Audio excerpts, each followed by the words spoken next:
Hello, comic book fans. Today I have Monsters, the Marvel Monsterbus Volume 2.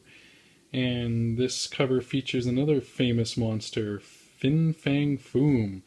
So I know there's some people looking for him in Volume 1. Well, he's finally available here in Volume 2. And here we go. We got another great cool image on inside the dust jacket, just like Volume 1. Even says Monster Bus on the side there, just like Volume 1.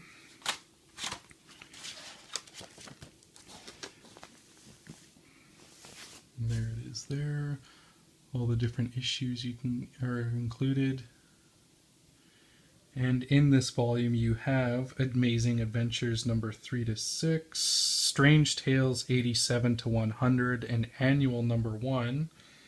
And Tales of Suspense 20 to 38, Tales to Astonish 22 to 34, Journey into Mystery 71 and 82, and Chamber of Darkness 4 to 5.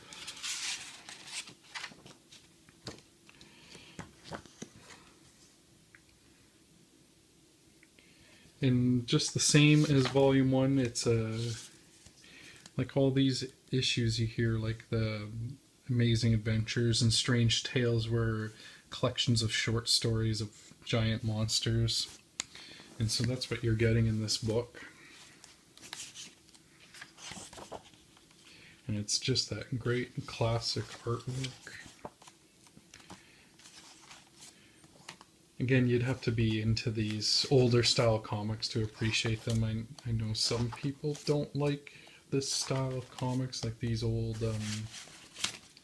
lot of exposition writing in them. I don't know, for some reason I just really dig this stuff. Love these old style comic books. And there's Grog. He was in the first volume. He was also featured, and as well as Fin Fang Foom, in the Monsters Unleashed, which I did a video of. That's a really fun read if you haven't read that. Picking that up along with the Monster Bus Volume 1 and 2, that's a kind of good trilogy of books to read.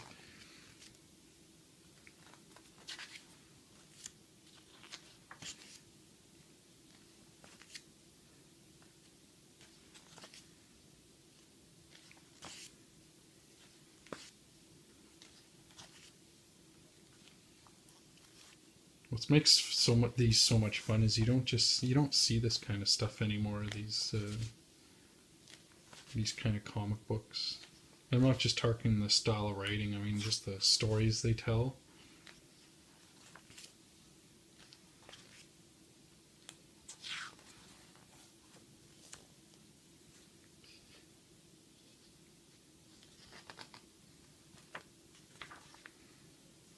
And this Fin Fang Foom may be just one of the most famous monsters to come out of this era.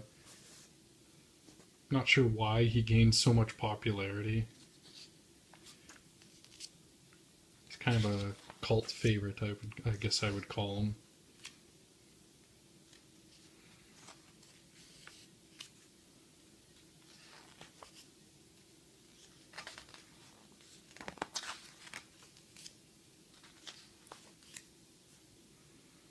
He was also featured in Volume 1 as well.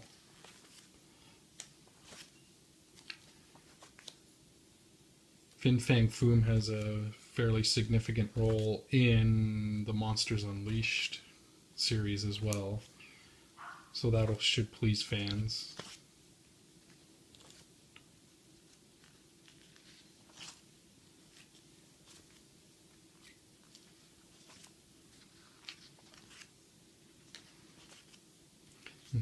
Just like Volume 1, the monsters, they got a really cool mix of like quirky designs, and like some really cool designs you can tell are inspired from 50s horror sci-fi type movies and shows.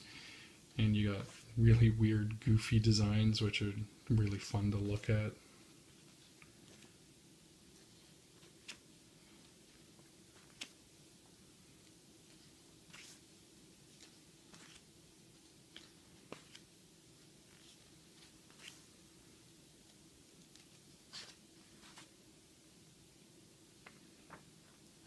killer plants. Anyone ever see that old movie? What's it called? War of the Triffids or something like that, where these killer extraterrestrial plants manage to seed themselves in Earth and start killing people.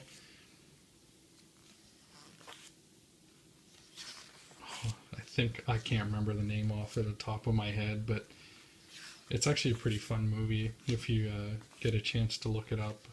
War of the, was it Triffids, Triads, something like that, or Planet of the.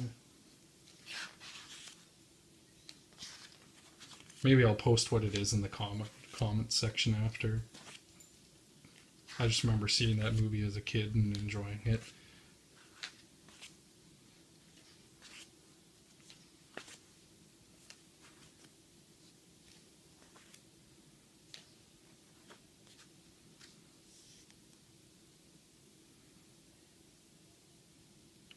There's something right out of The Incredible Shrinking Man. If you haven't seen that, that's one of the best sci-fi movies out of the, I think it was in the 50s.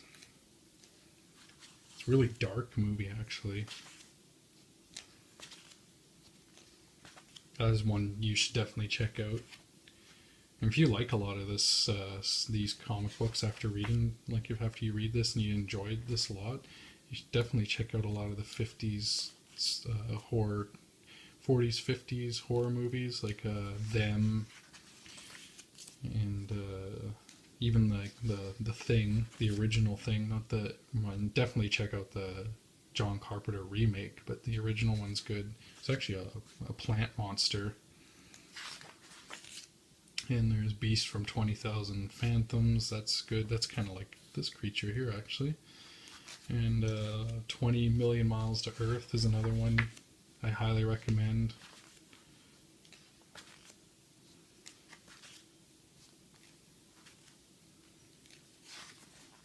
The original War for the Worlds. It's good. And I can't remember it off the top of my head. There's another good alien invasion one. And there's a lot of good fun B movies from that era as well, like Tarantula and the Attack of the 50-foot woman, I think it's called. So yeah, definitely check out 50 cinema horror movies, like if you get a kick out of these, especially the giant monster movies from that era.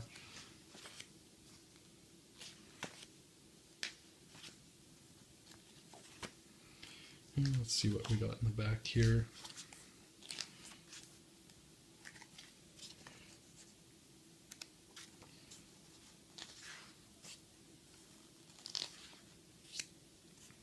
Good. That's a really cool image there. You got some explanation talking about the era and then the inspiration for these comic books.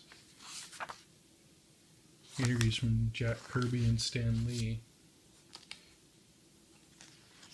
Very cool.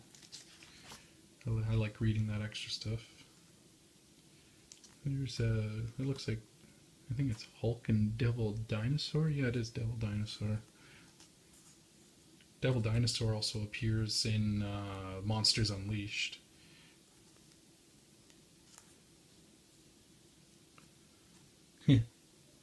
There's a Fantastic Four, the original Fantastic Four cover redone, but with the giant monsters. That's really cool.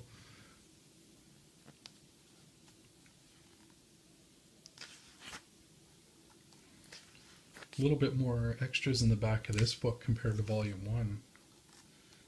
I think because this is the end. They're only doing 2 volumes as far as I know, so this collects it all between Volume 1 and 2, so you're getting all the extras, it seems, in Volume 2.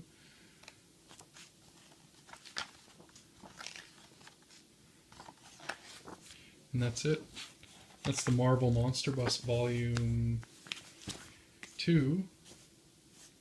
Again, if you saw number 1 and liked it, I think you'll like this one just as much. And I highly recommend it. I especially recommend getting Volume 1 and 2 as well as Monsters Unleashed. That's a really fun read together. So thanks for watching my video, everyone.